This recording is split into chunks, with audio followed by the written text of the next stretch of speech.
नमस्कार, बहुत स्वागत है आप सभी का मसला में। मैं हूं आपके साथ चेतन पाठक। 2024 में होने वाले चुनाव के लिए अब ज्यादा समय बचा नहीं है।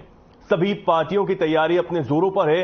बीजेपी बूथ स्तर पर लोगों को साधने में लगी हुई है, तो कांग्रेस हाथ से हाथ जोड़ो और तमाम तरह के अभियान चलाकर जनता के बीच अपनी पहुंच बनाने में जुटी हुई है।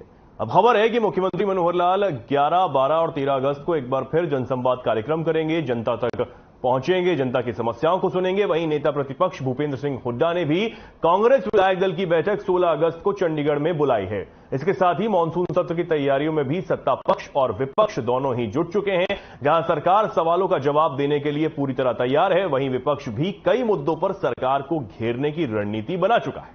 अब देखना होगा कि इस सत्र में कौन किस पर भारी पड़ने वाला है।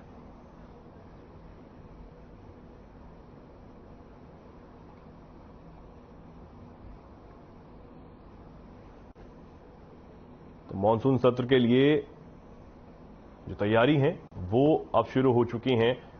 बैठकें यहां पर बुलाई जा रही हैं। कांग्रेस विधायक दल की बैठक यहां पर नेता प्रतिपक्ष ने बुलाई है।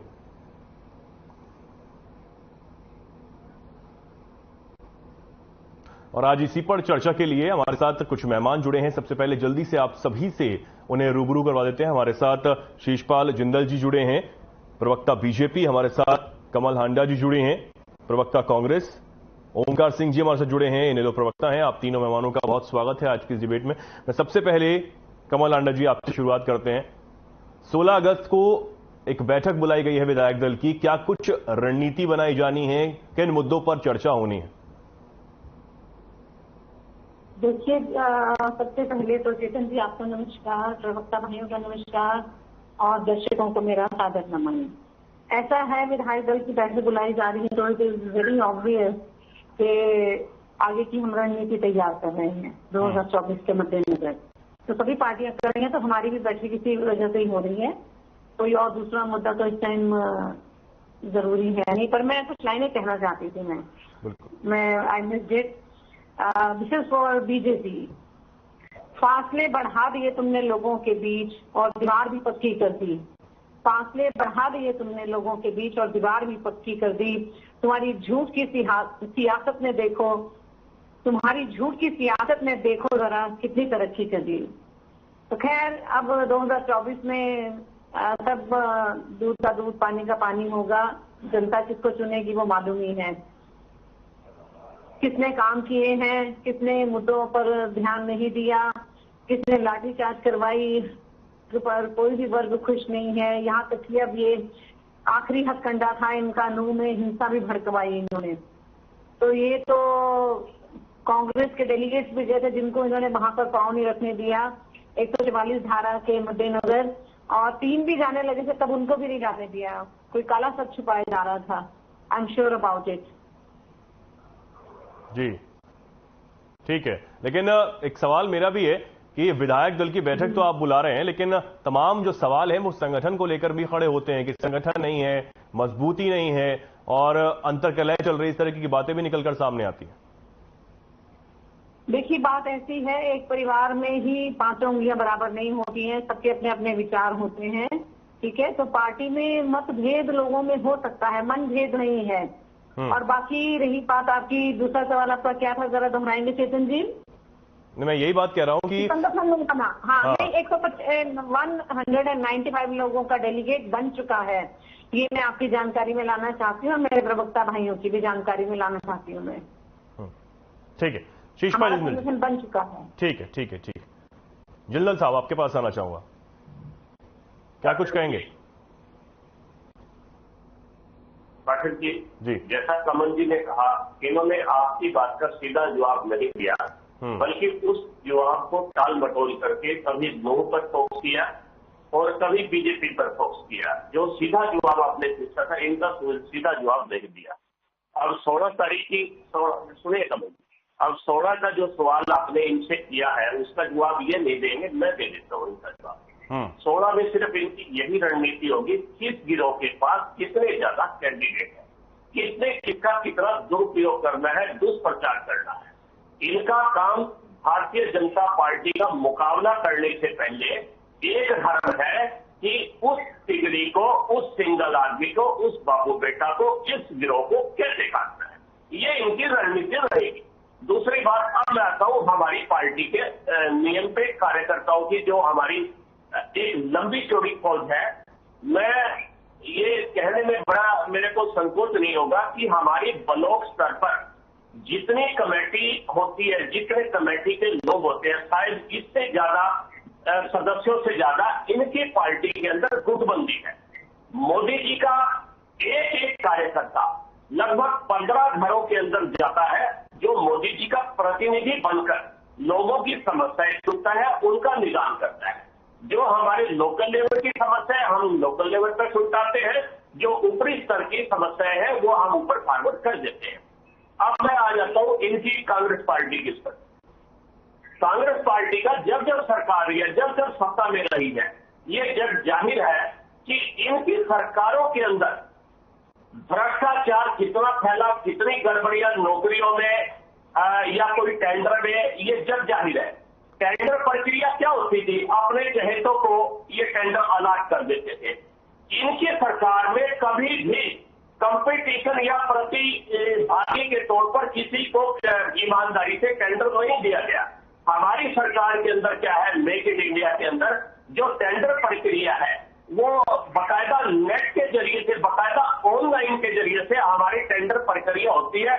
जो भी इसमें भागीदारी है, जिसका बढ़िया टेंडर है, बढ़िया रेट है, उस व्यक्ति को वो टेंडर अलॉट होता है, ना कि कांग्रेस की तरह अपने चहेतों को बांट दिया।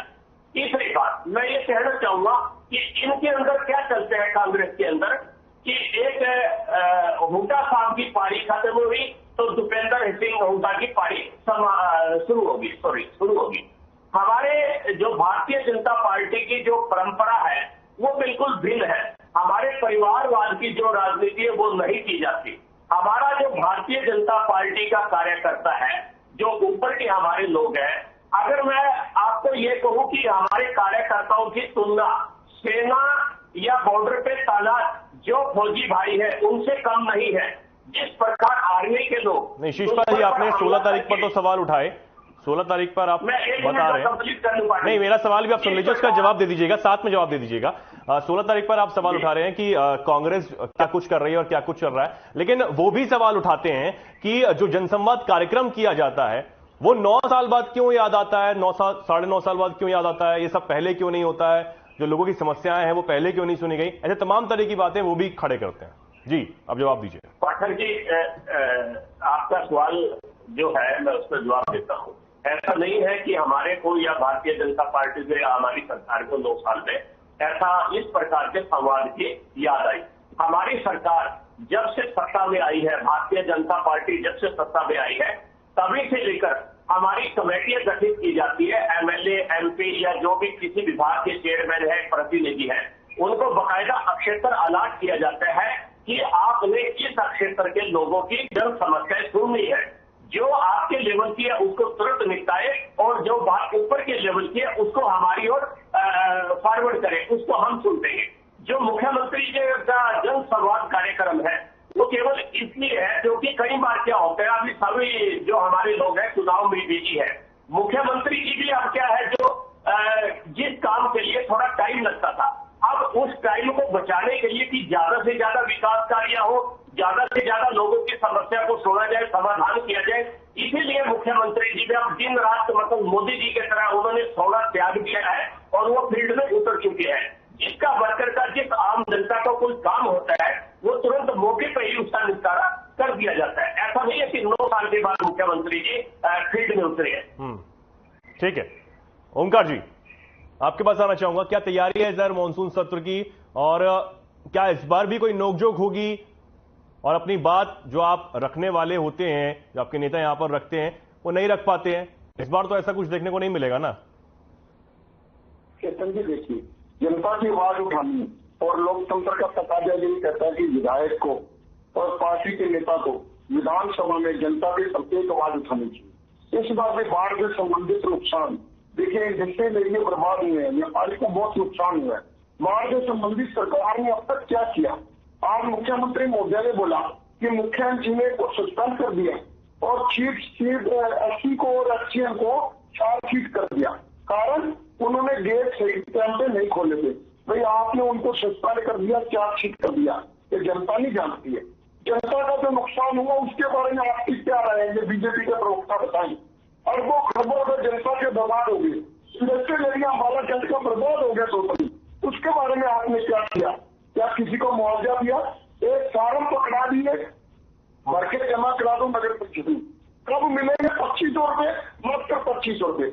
इसके अलावा देखिए, जब प्रदेश में बीजेपी की सरकार आई 2014 में, अब से लेके अब तक झूठ और झमेले ही चल रहे हैं। प्रत्येक वर्ग परेशान है। कोई एक वर्ग बता दे जो खुश है, एक वर्ग। दूसरा, 67,000 करोड़ का कर्ज था प्रदेश के ऊपर, आज 4 लाख करोड़ का कर्ज हो गया। क्यों गर्त में ढकेल दिया? कहाँ गए 4 लाख करोड़? ये तो बताइए, कहाँ खर्च किया? कोई इंफ्रास्ट्रक्चर डेवलपमेंट करी हो, कोई IIM, कोई IIT खोला हो, कोई बड़ी इंडस्ट्री हरियाणा में लगाइए, क्यों वो बताइए।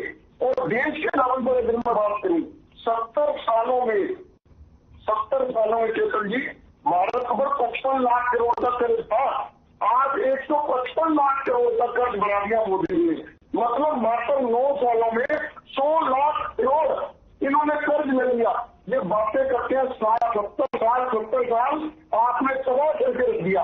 और ये तो बताइए, केंद्र में सरकार बीजेपी की है या मोदी जी की है? ये तो बताइए। कभी बीजेपी का नाम तो लेते ही नहीं। और दूसरी बात, आज प्रदेश की जनता कितने इशू है, क्या क्या बताऊं मैं।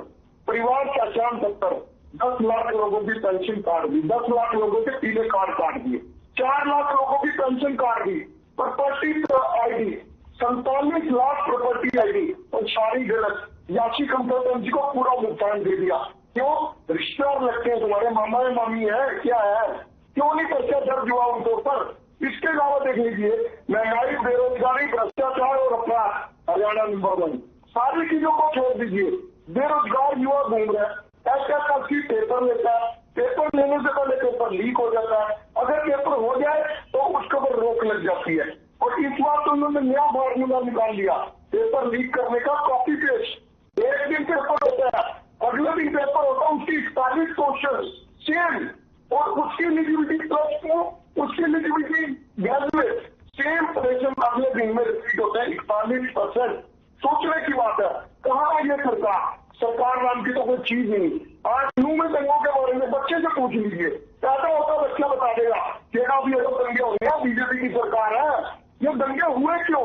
और देखिए दंगे के बाद इन्होंने क्या किया, बुलडोजर ताऊ का बुलडोजर क्या चीज है? रूल ऑफ लॉ है भारत में, कानून का नियम, संविधान का नियम, किसी राजा महाराजा का नियम नहीं है।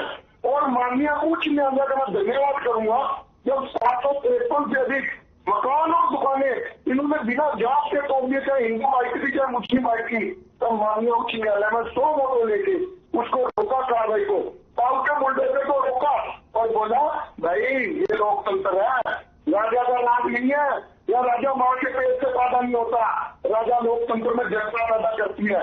लेकिन ऑफकोर्स ये बीजेपी इस बार क्या कर रही है, ये जनता की छाती पर पैर रख के आगे बढ़ना चाहती है। ये दंगे भड़काने वाली एकमात्र पार्टी है। आज आप बच्चे से पूछ लीजिए, वो बताएगा कि पिछली बार चुनाव से पहले पुलवामा हुआ, इस बार चुनाव से पहले मणिपुर और नूह हो गया, इसके बाद भी जनता के मुंह की जुबान है। जनता कहती है कि आगे देखिए चुनाव नजदीक आएंगे, कुछ ना कुछ जरूर बड़ा होगा। ये है इनकी राजनीति। और 9 वर्ष हो गए, इन्होंने किया क्या? हरियाणा में कोई एक उपलब्धि बता दो 9 वर्ष में, सिर्फ जनता पर प्रयोग किया। प्रत्येक वर्ग ठीक है ओमकार जी, आता हूँ आपके पास, किसान है, बेरोजगार है, चाहे OPS पेंशन वाले, आता हूँ। कमल अन्ना जी कुछ कह रही हैं आप? तो मैं बीजेपी के प्रवक्ता को मैं कुछ बातें बताना चाहती हूँ। एक तो ये इनकी गुटबंदी पर मैं इनको जवाब दे दूं। उचाना में ये सोचने दुष्यंत चौटाला जी लड़ेंगे या वीरेंद्र सिंह की वाइफ लड़ेंगी या वीरेंद्र सिंह जी खुद लड़ेंगे, ये गुटबाजी। और 5 लोग इनके जिनमें CM बनने की होड़ लगी। अनिल विज जी का रोज ये सोचकर सोते हैं कि भाई अब मैं मुख्यमंत्री बन के रहूंगा। अरविंद शर्मा है, देन आपके राविंद्र जी सिंह है, खट्टर साहब है। क्या गुटबाजी नहीं है आपके यहाँ पर? आप हमें बात करते हैं, हमारी तरफ उंगली उठाते हैं, पहले देख लीजिए 3 उंगलियां आपकी तरफ उठती है, अंगूठा भी आपकी तरफ उठता है। ठीक है, ये गुटबंदी पर जवाब था मेरा। और मैं इनको जवाब देना चाहती हूँ, ये मेक इन इंडिया इन्होंने आज बोल ही दिया, जो कहते थे इंडिया को घमंडिया इन्होंने नाम दे दिया। शर्म भी नहीं आई इनको कि हाँ अपने देश का नाम कैसे उसको कर रहे हैं। इनको शायद डिस्टॉर्ट का मीनिंग नहीं पता होगा। और नशा कितना बढ़ गया है। परिवारवाद की बात करते हैं, जरा उसके भी जवाब लेने में से आपके राजनाथ सिंह जी हैं, अरुण जेटली का बेटा, जय शाह का बेटा कल्याण सिंह है, आपके ये सिंधिया परिवार है, और आपकी वो सुषमा स्वराज की सिस्टर है सफीदों से, ऐसे अनगिनत नाम हैं, ठीक है। और ब्रिजभूषण शरण सिंह पर आप कोई एक्शन नहीं लेते। बात करते हैं आप न्याय की और बात हम पर करते हैं परिवारवाद की। अपने आप को चेक कीजिएगा पहले, ठीक है। दूसरी बात, जो कहते हैं देश तरक्की कर रहा है, विश्व की 3rd लार्जेस्ट इकोनॉमी हो गई है, मतलब आप 3 ट्रिलियन की इकोनॉमी बोलते हो भी कुछ चेहरे पर शिकन नहीं आती आपके। चाइना और हमारी आबादी बराबर है, ठीक है। चाइना की इकोनॉमी 17 ट्रिलियन की है, आपकी जानकारी के लिए बता दूं। उसमें 1-2 ऊपर नीचे भी हो जाए तो ज्यादा फर्क नहीं पड़ेगा। हमारी 3 ट्रिलियन की इकोनॉमी करते हैं, वो आपको वाकई में आपने तो बहुत नीचे गिरा दिया। 3 ट्रिलियन कहना चाहिए था, 10-12 ट्रिलियन 15 ट्रिलियन तक बात करते तो मानते हो, लेकिन उसके लिए एफर्ट्स भी करते। ये ना करते कि जनता का पैसा लूट कर अडानी की जेब में भरते। मोदी अडानी भाई भाई का नारा तो बहुत गूंजा संसद में, जिससे बहुत तकलीफ हुई। और मैं 1-2 बातों का जवाब देना चाहती हूँ मैं, कि आज जैसे इनको, क्योंकि चुनाव नजदीक आ गए हैं, मेरे ओंकार भाई ने बताई थी, अनिल भाई ने, कि ये दंगे करवाते हैं, कोई वर्ग इनसे खुश नहीं है। 30 पेपर लीक हो चुके हैं इनके, ठीक है। डेमोक्रेसी तो है ही नहीं है। गलत फहमियां कहते हैं सुधारी जा सकती हैं, गलतियां भी सुधारी जा सकती हैं, लेकिन इनकी सोच ही गलत है।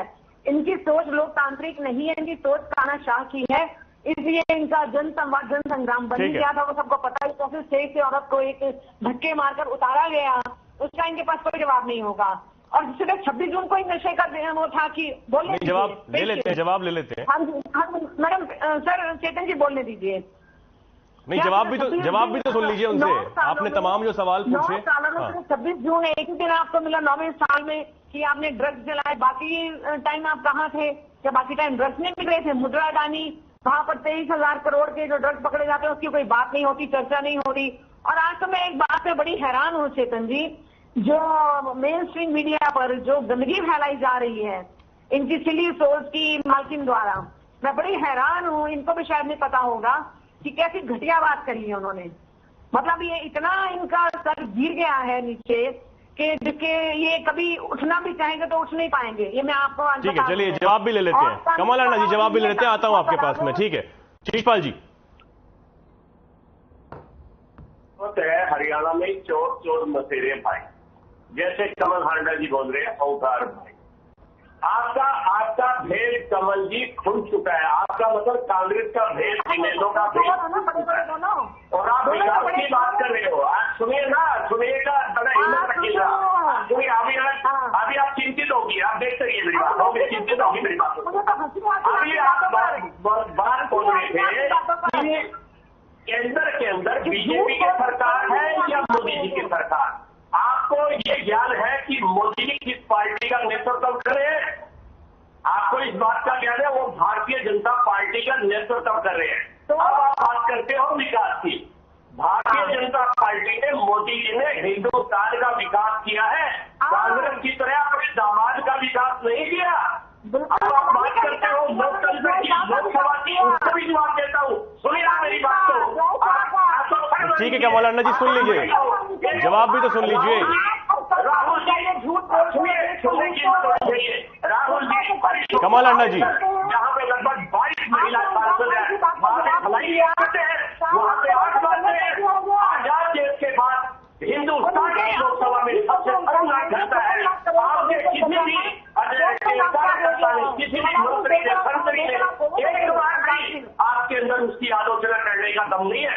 आपको, आप एक महिला है, कम से कम आपको। कमल अन्ना जी देखिए, आपने अपने समय पर अपनी बात रखी। कमल अन्ना जी, आपने अपने समय पर अपनी बात रखी, अगर वो जवाब दे रहे हैं तो जवाब तो सुन लीजिए कम से कम। इन्हें सुनने का माता नहीं है, बोलने का माता है। बोलिए शीशपाल जी, बात पूरी कीजिए जल्दी अपनी। मेरी बात को।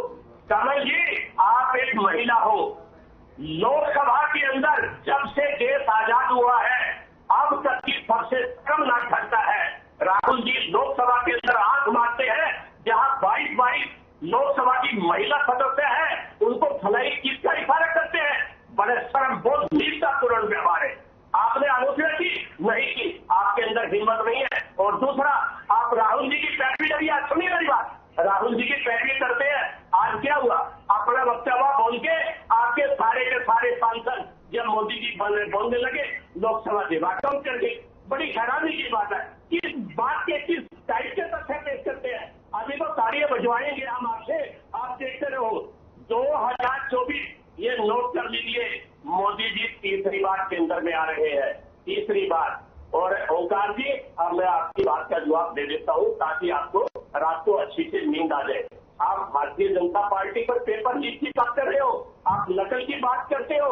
याद कीजिए अपनी सरकारों को, आपके मुख्यमंत्री तो, आपके बड़े बड़े मंत्री तो पेपर लीक के अंदर और पेपरों में डायरेक्ट भर्तियों, भ्रष्टाचार की भर्तियों के ऊपर 10-10 साल की सजा काट के आए हैं। आप हमारे ऊपर उंगली उठा रहे हो। मैं आपको सब मानूंगा ओंकार जी, हमारी 9 साल की सरकार के अंदर आप एक छोटा सा केस ऐसा बता दीजिए जो भारतीय जनता पार्टी पे नौकरियों के अंदर किसी प्रकार का लांछन साबित होता है, फिर आप मेरे साथ बात कीजिए। और रही बात मुआवजे की, सुनिए समन जी, आंगड़ी नीचे कीजिए। रही बात मुआवजे की, आपकी सरकार ने इनेलो कांग्रेस ने क्या किया था, जब फ्लड का एरिया था, जब किसानों से त्रासदी आई थी, 2-2 रुपए के चेक आपने वितरित किए। और कब किए? 6-6 महीने के बाद, अगली फसल आने के बाद। और हमारी मनोहर सरकार ने किया, अभी बाढ़ का पानी उतरा भी नहीं था, हमारी सरकार ने उससे पहले ही मुआवजे की घोषणा कर दी। पोर्टल खोल दिए गए। ठीक है शिषपाल जी, खोल दिए गए। जिस किसान जी का जो नुकसान है वो पोर्टल पे उसको रजिस्टर करे और तुरंत उसको हरियाणा। ठीक है शिषपाल जी, समय का थोड़ा अभाव है, अभी के लिए मुझे आगे बढ़ना पड़ेगा। कमल अन्ना जी कुछ कह रही हैं, आप अपनी बात रखिए, 30 सेकंड है आपके पास मैम, उसके बाद ओमकार जी से लेंगे 30 सेकंड के लिए जी। देख रही हूँ जैसे देखिए झूठी पार्टी है इनकी भाजपा की, कितना गंदा लांछन लगा रही है। स्मृति ईरानी ऐसे चिल्ला रही है, एक हाथे कवि की मैं कविता सुन रही थी कि अगर उन्होंने चश्मा ना पहना होता, इतनी जोर से चिल्ला रही थी तो शायद उनकी आंखें बाहर आ जाती। शर्म नहीं आती? आप ध्यान से देखिए, आंखें खोलिए, अंधभक्ति का चश्मा उतारिए और लांछन लगाने से पहले 100 बार सोचिए राहुल जी गांधी के ऊपर। उनका चेहरा सुनिए, उनके ऊपर शट अप, खबरदार। कमल अन्ना जी, आप करते हैं ऐसी बातें, आप कभी पूछे। अगर आप आपस में ही उलझेंगे तो अपनी बात नहीं रख पाएंगे कोई भी। ठीक है, ठीक है ओमकार जी, आपके पास आता हूं जी। 2-3 मिनट जरूर देना। देखिए मेरे को सेकंड टर्म नहीं दिया। देखिए काट की आंधी एक बार चढ़ती है, लेकिन बीजेपी की आंधी जनता ने एक ही बार सुनाई थी। 2019 में इनकी आंधी उतार दी गई थी। जो ये हमारे पर लांछन लगा रहे हैं, या ये बता दें इनका गठबंधन किसके पास है मेरे भाई शिषपाल जी? किसके साथ है गठबंधन तुम्हारा? जेजेपी के साथ। उनके मुखिया कौन है? अजय चौटाला। और जब ये सरकार थी हमारी, तब आपका हमारी बगल में ही तो रहते थे, तब क्या हो गया था आपको? ये झूठ और जमीनों की सरकार पिछले 9 साल से जितना झूठ परपंच जमीने जुमले इस सरकार ने भी आज तक नहीं सुने दिए। देखिए ये हड़ताल और मोर्चों की सरकार बनकर रही है। मैं इनसे पूछना चाहता हूँ, ये तालियों थाली की बात नहीं कर रहे थे। कोरोना काल में मोदी जी ने तालियों थाली बजवा दी, लाइटें बंद करा के दिए, मोमबत्ती जला दिए। अरे भाई साइंस का जमाना है, साइंस का जमाना। ठीक है ओमकार जी, यही रोकना चाहूंगा आपको मैं, समय का थोड़ा अभाव है। आप तीनों मेहमानों का आज की इस चर्चा में जुड़ने के लिए बहुत धन्यवाद। ओमकार जी ठीक है, बहुत धन्यवाद आप तीनों मेहमानों का आज की चर्चा में हमारे साथ जुड़ने के लिए। तो फिलहाल के लिए इस खास कार्यक्रम में इतना ही, नमस्कार।